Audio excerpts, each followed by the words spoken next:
함께 하나님의 말씀 마태복음 5장 21절부터 24절에 있는 말씀을 찾아서 보겠습니다. 마태복음 5장 21절부터 24절에 있는 말씀입니다. 말씀이 좀 길기 때문에 제가 읽도록 하겠습니다. 마태복음 5장 21절부터 24절입니다. 옛 사람에게 말한 바 살인하지 말라.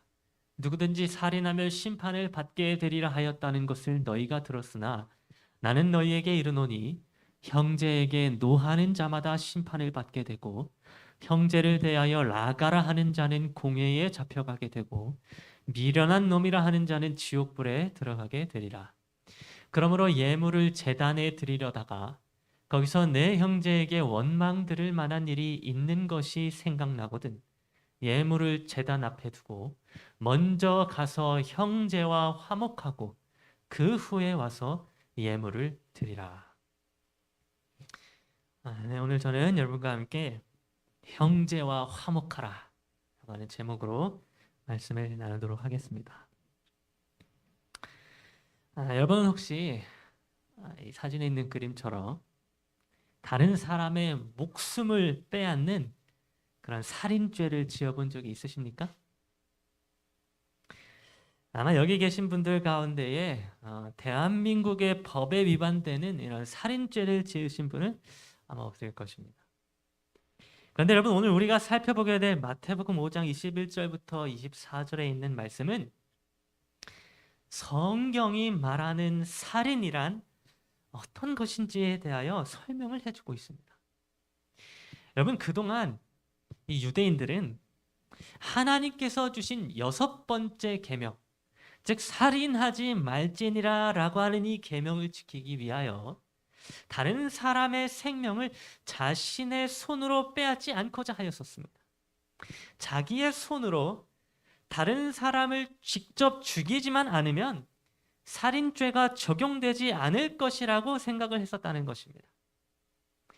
그런데 여러분 예수님께서는 이 살인하지 말지니라 라고 하는 하나님의 6번째 계명이 그저 직접적인 살인만을 뜻하는 것이 아니라고 말씀해 주셨습니다. 그러면서 예수님께서는 어떠한 일들이 살인죄에 해당하는지에 대하여 마태복음 5장 22절부터 2절 22절에서 총 3가지의 예를 들어서 설명을 해주셨는데 그 첫 번째 내용이 무엇인가 하면 바로 형제에게 노하는 자마다 살인죄를 범한 것이라고 하는 내용입니다. 여러분 예수님께서는 무엇이 살인에 해당하는 죄에 속한다고 말씀해 주셨는가 하면 형제에게 노하는 것이 살인죄에 속한다고 말씀해 주셨습니다. 여러분 여기에서 이 노하는 자마다 라고 하는 이 말은 그저 상대방에게 실제적으로 드러내놓고 화를 내거나 분노를 실제적으로 나타내는 것만을 의미하는 것이 아닙니다. 여러분 이 노하다라고 하는 말의 의미 속에는 겉으로 노할 뿐만 아니라 속으로 분노하게 되는 것까지도 의미한다고 하는 것입니다. 다시 말해서 어떤 사람에 대하여 내가 속으로 분노하게 되고 또 속으로 화가 일어나게 된다면 그 일은 살인하는 죄에 해당된다고 하는 것입니다. 여러분 저는 이 죄를 정말 많이 지었습니다. 특별히 어디에서 제가 이 죄를 많이 지었는가 하면 바로 군대에서 제가 시도 때도 없이 이 죄를 범하였습니다.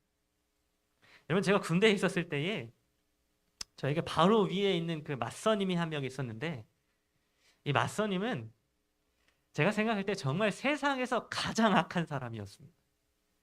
저의 맞선임이 얼마나 악한 사람이었는지 오늘 설교 시간을 제가 다 쓴다 해도 설명할 수 없을 정도로 진짜 악한 사람이었습니다.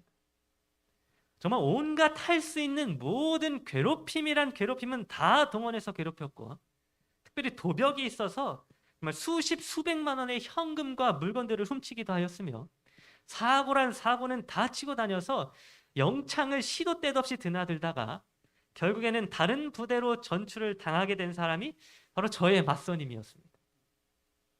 그래서 제가 얼마나 맞선임에게 많은 괴롭힘을 당했는지 이 맞선님의 얼굴을 볼 때마다 제 속에서 분노가 끓어오르게 되었습니다. 그냥 아침에 이 맞선님의 얼굴만 마주쳐도 참을 수 없는 분노가 속에서 끓어오르는 것입니다. 그래서 여러분, 제가 그때 당시에 어떻게 했는가 하면 저의 맞선님의 얼굴을 마주칠 때마다 제가 속으로 그 맞선님의 얼굴을 치는 생각을 했었습니다. 실제로 제가 폭력을 행사한 적은 단 한 번도 없었지만 저는 제 맞선님의 얼굴을 볼 때마다 자동적으로 제 속에서 주먹이 나가는 것입니다. 그렇게라도 하지 않으면 도저히 저의 분노를 삼킬 수가 없었던 것입니다.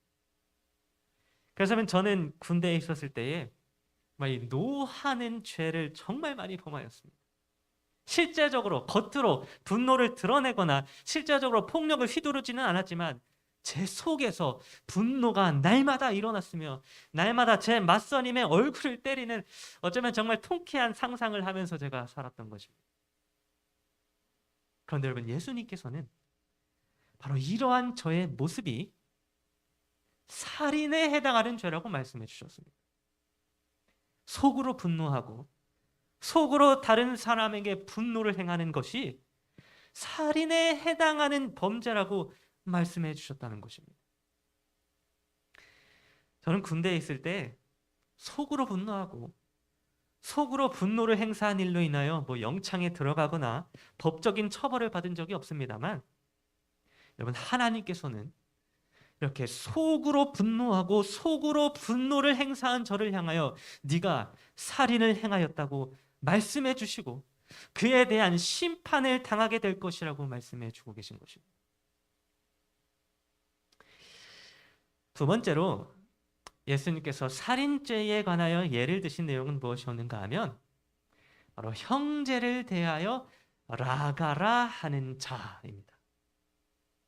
여러분, 예수님께서는 형제에 대하여 라가라 하는 자들은 살인에 해당하는 죄를 범하였다고 말씀해 주셨습니다. 그런데 여러분, 이 라가라고 하는 말의 의미는 무엇인가 하면 멍텅구리 혹은 바보라고 하는 의미입니다. 형제에 대하여 아이고 멍청한 놈 혹은 바보라고 이야기하는 사람, 혹은 속으로 그렇게 생각하는 사람은 살인에 해당하는 죄를 범하였다고 하는 것입니다.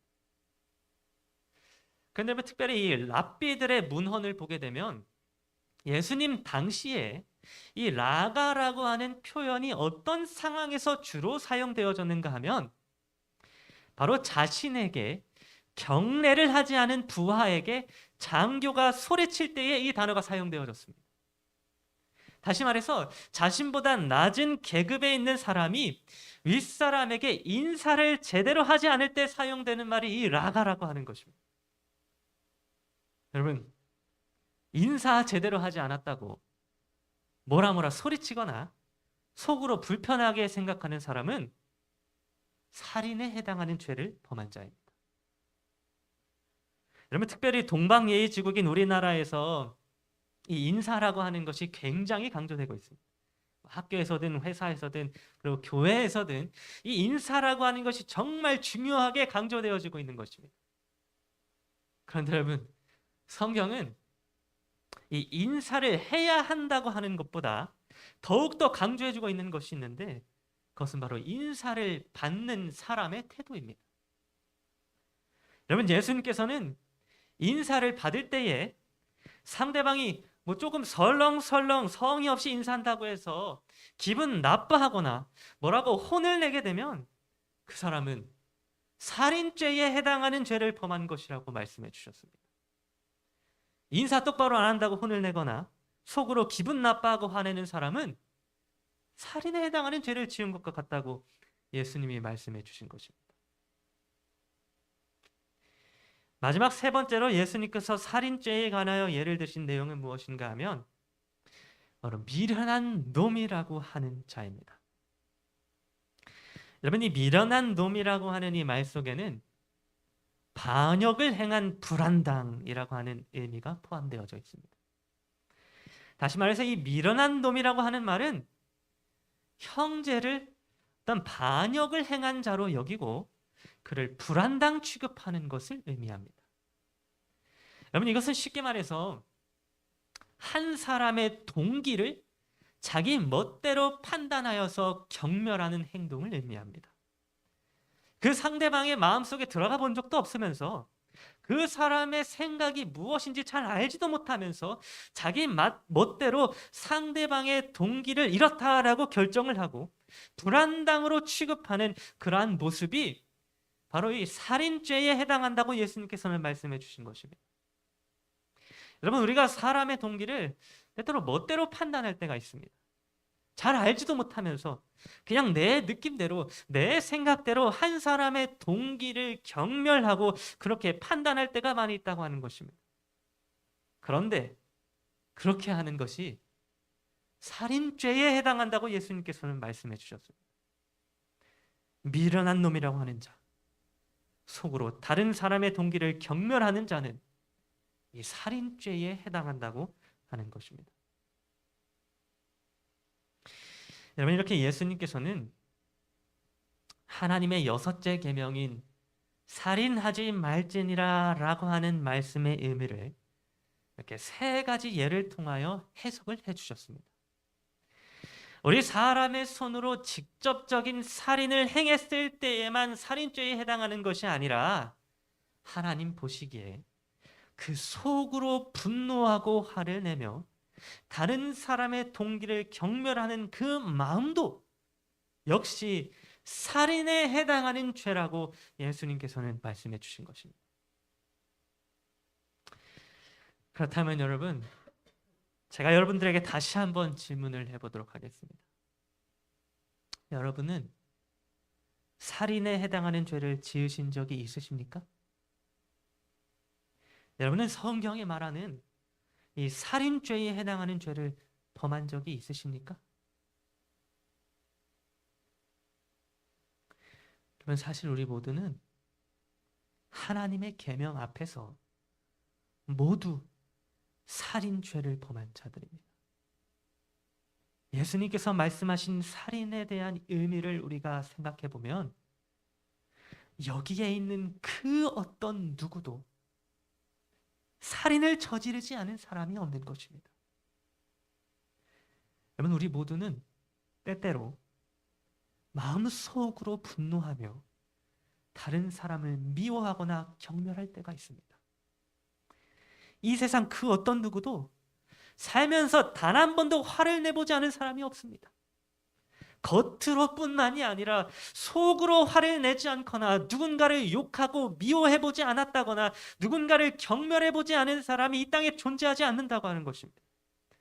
그러면 여러분, 우리 모두는 살인에 해당하는 죄를 지은 자들입니다. 하나님이 보시기에 우리 인간은 모두 살인자라고 하는 것입니다. 그래서 여러분, 우리 모두는 살인자이기 때문에 하나님께 심판을 받아 마땅한 자들입니다. 살인을 범한 자들로서 사형에 해당하는 그런 심판을 받아야 마땅한 죄인들이 우리 사람인 것입니다. 그런데 여러분, 예수님께서는 이렇게 우리 모두가 하나님 앞에 살인자로서 심판을 받아 마땅한 자들임을 말씀해 주신 이후에 이러한 살인자들이 어떻게 하나님께 용서를 받을 수 있는지에 대하여 마태복음 5장 23절과 24절에서 말씀해 주셨습니다. 그러므로 예물을 제단에 드리려다가 거기서 네 형제에게 원망 들을 만한 일이 있는 것이 생각나거든 예물을 제단 앞에 두고 먼저 가서 형제와 화목하고 그 후에 와서 예물을 드리라.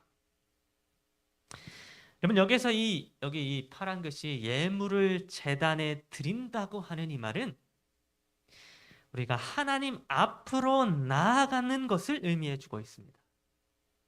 하나님 앞에 나아가는 일이 바로 이 예물을 제단에 드리는 일인 것입니다.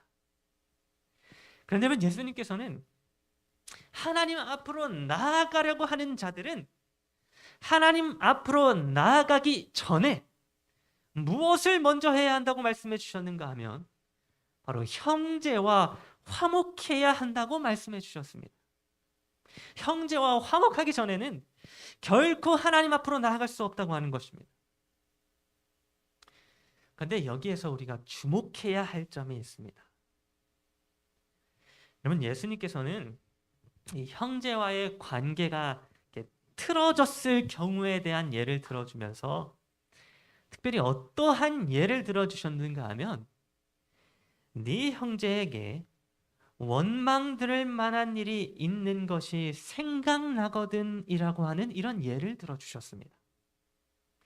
그런데 여러분, 이 말씀을 잘 생각해 보면 이 말씀은 어떠한 경우만을 이야기해 주고 있는가 하면 바로 내 자신이 형제에게 잘못한 경우에 대해서만 이야기해 주고 있습니다. 여러분, 이 세상에서 일어나는 모든 싸움과 다툼의 원인은 언제나 한쪽에만 있지 않습니다. 다시 말해서 두 사람 사이에 어떤 싸움이 벌어졌다면 그 원인은 한 사람에게만 있는 것이 아니라 두 사람 모두에게 있는 경우도 있다고 하는 것입니다. 오로지 나 자신이 형제에게 잘못한 경우도 있지만 형제가 나에게 잘못한 경우도 있다고 하는 것입니다. 그런데 여러분, 이상하게도 예수님께서는 어떤 경우만을 말씀해 주셨는가 하면 내가 형제에게 잘못했을 경우만을 말씀해 주셨습니다.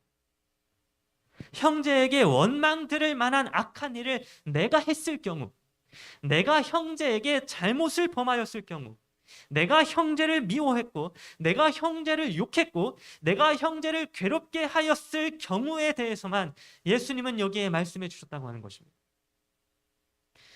여러분, 저는 사실 저의 인생을 이렇게 돌이켜보면 제가 다른 사람에게 피해를 줬던 일보다 제가 다른 사람들로부터 피해를 받았던 적이 훨씬 더 많지 않았나 하는 생각이 듭니다. 제가 잘못한 일보다 상대방이 저에게 잘못한 일이 훨씬 더 많은 것처럼 생각되어지는 것입니다. 그래서 여러분, 저는 제가 다른 사람에게 사과를 하고 용서를 구하기보다 저에게 잘못한 사람이 저에게 사과를 하고 용서를 구하러 저에게 찾아와야 하지 않나라고 하는 생각을 했었습니다. 그런데 여러분, 이상하게도 예수님께서는 우리가 사과를 받아야 하는 일에 대해서는 단 한마디도 말씀해 주지 않으셨습니다. 예수님은 오직 우리가 사과를 해야 하고 우리가 용서를 구해야만 하는 입장이라고 여기에서 말씀해 주셨다는 것입니다. 여러분, 왜 예수님께서는 우리 사람이 오직 형제에게 사과를 하고 용서를 구해야만 하는 입장이라고 말씀해 주셨을까요? 왜 예수님은 우리가 형제에게 잘못을 범한 자들이라고만 말씀해 주셨을까요? 여러분, 제가 이 말씀을 묵상하다가 도대체 이 말씀이 우리에게 무엇을 말씀해 주고 있을까라고 하는 질문을 가지고 이 말씀을 묵상하다가 여기 이 말씀에 등장하는 형제가 사실은 누구를 가리키고 있었는지에 대하여 깨닫게 되었습니다. 여러분, 마태복음 5장 21절부터 24절을 보게 되면 계속해서 형제가 등장하게 되는 것을 볼 수 있습니다. 그런데 여러분, 이 형제는 우리 사람들에 의하여 살해를 당한 형제입니다.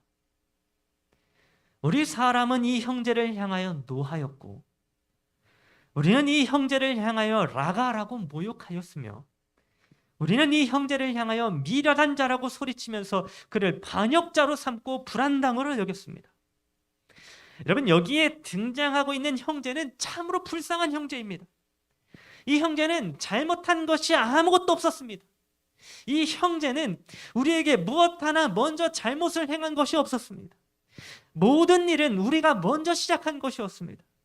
모든 잘못은 우리가 행한 것이었습니다.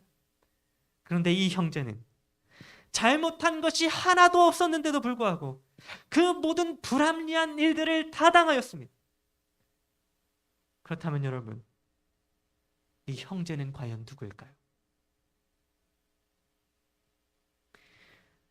여러분, 잘못한 적이 없으시고 죄가 없는데도 불구하고 우리 사람에겐 노함을 받고 모욕을 당하였으며 미련한 놈이라는 경멸 속에서 수치와 고통을 당하게 된 이 형제는 사실 누구를 말씀해 주고 있었는가 하면 우리 사람들의 죄 때문에 십자가에 달려 못 박히신 예수 그리스도 자신을 말씀해 주고 있었습니다. 여러분, 이 형제가 누구였는지에 대하여 성경 히브리서 2장 11절은 아주 분명하게도 이렇게 말씀해 주고 있습니다. 그러므로 형제라 부르시기를 부끄러워하지 아니하시고. 여러분, 예수님은 이 말씀처럼 오늘 저와 여러분 모두를 형제로 삼아 주셨습니다. 예수님은 자기를 때리고 자기를 향하여 분노하고 자기를 향하여 모욕을 하고 경멸하여 십자가에 못 박은 우리들을 형제로 삼아 주셨다고 하는 것입니다. 여러분, 예수님은 우리의 형제가 되어 주셨습니다. 예수님이 우리의 형제였다고 하는 것입니다. 그런데 여러분, 우리는 이 형제 되신 예수님을 향하여 분노한 자들이었습니다. 아무 죄도 없는 형제를 향하여 우리 사람은 분노하였고 모욕을 가하였으며 경멸하고 때리고 핍박을 가하였던 것입니다. 여러분, 우리 모두는 살인에 해당하는 죄를 범하였습니다. 우리 사람은 예수 그리스도라고 하는 형제를 십자가에 못 박는 정말 끔찍한 살인죄를 범한 죄인들이었던 것입니다. 우리는 예수님을 채찍질하였고 우리는 예수님을 모욕하였으며 우리는 예수님을 향하여 침을 뱉었고 예수님의 손과 발에 못을 박았습니다. 형제를 향하여 도무지 해서는 안 되는 일들을 우리 사람이, 아니 오늘 저와 여러분이 행하였다고 하는 것입니다. 그래서 여러분, 우리 모두는 사실 이 형제 되시는 예수님을 십자가에 못 박은 죄인들이기 때문에 하나님 앞으로 나아갈 수 없는 자들입니다. 우리는 형제 되신 예수님에게 원망을 들을 만한 일들을 수도 없이 행하였기 때문에 하나님 앞으로 나아갈 수 없는 끔찍한 살인자들인 것입니다. 그런데 여러분, 이렇게 끔찍한 살인자들을 향하여 예수님은 마태복음 5장 24절에서 뭐라고 말씀해 주셨는가 하면 예물을 제단 앞에 두고 먼저 가서 형제와 화목하고 그 후에 와서 예물을 드리라, 이렇게 말씀해 주셨습니다. 예수님은 살인죄를 지어서 하나님 앞으로 도무지 나아갈 수 없는 우리 세상 사람들을 향하여 뭐라고 말씀해 주셨는가 하면 먼저 가서 형제와 화목하고 그 후에 예물을 드리라고 말씀해 주셨다는 것입니다. 여러분, 우리가 이 형제 되신 예수님과 어떻게 하면 화목할 수 있습니까? 우리가 어떻게 예수 그리스도와 화목할 수 있습니까? 골로새서 1장 20절은 이렇게 기록해 주고 있습니다. 그의 십자가의 피로 화평을 이루사 만물 곧 땅에 있는 것들이나 하늘에 있는 것들이 그로 말미암아 자기와 화목하게 되기를 기뻐하심이라. 여러분, 예수님은 십자가에서 흘린 그분의 피로 오늘 우리와 화목하게 되도록 하셨습니다. 예수님 자신이 십자가에 달려 피를 흘려주심으로 말미암아 그를 믿는 자마다 형제 되신 예수 그리스도와 화목할 수 있도록 하셨던 것입니다. 그래야 여러분, 예수님의 이 피를 의지하여 형제 되신 예수 그리스도와 화목하게 되는 자는 그가 비록 살인에 해당하는 죄를 지었다 할지라도 도무지 스스로는 씻을 수 없고 용서받을 수 없는 흉악한 살인죄를 범한 자들이라 할지라도 예수 그리스도와 화목하게 되는 자는 하나님 앞으로 나아갈 수 있다고 예수님은 말씀해 주신 것입니다. 하나님 앞으로 나아가고자 하는 모든 사람은 먼저 형제 대신 예수 그리스도와 화목하게 된 이후에 하나님 앞으로 나아가라고 예수님은 말씀해 주신 것입니다. 여러분, 오늘 저와 여러분 모두가 이 말씀을 기억하여서 우리의 형제 대신 예수 그리스도와 화목하게 되는 자들이 되기를 간절히 바랍니다. 우리는 형제를 향하여 노하였고 형제를 향하여 라가라 하였으며 형제를 향하여 미련한 놈이라고 하였으나 우리의 형제 되신 예수 그리스도께서는 십자가에 못 박혀 죽으신 그 피로 말미암아 자기와 화목하라고 말씀해 주셨습니다. 그러므로 오늘 저와 여러분 모두가 비록 하나님의 계명 앞에서 살인죄를 범한 살인자들이지만 형제 되신 예수 그리스도의 피를 의지하여 예수님과 화목하게 되므로 마침내 하나님 앞으로 나아가게 되는 그러한 저 여러분 모두가 되기를 간절히 바라면서 오늘 말씀을 마치도록 하겠습니다.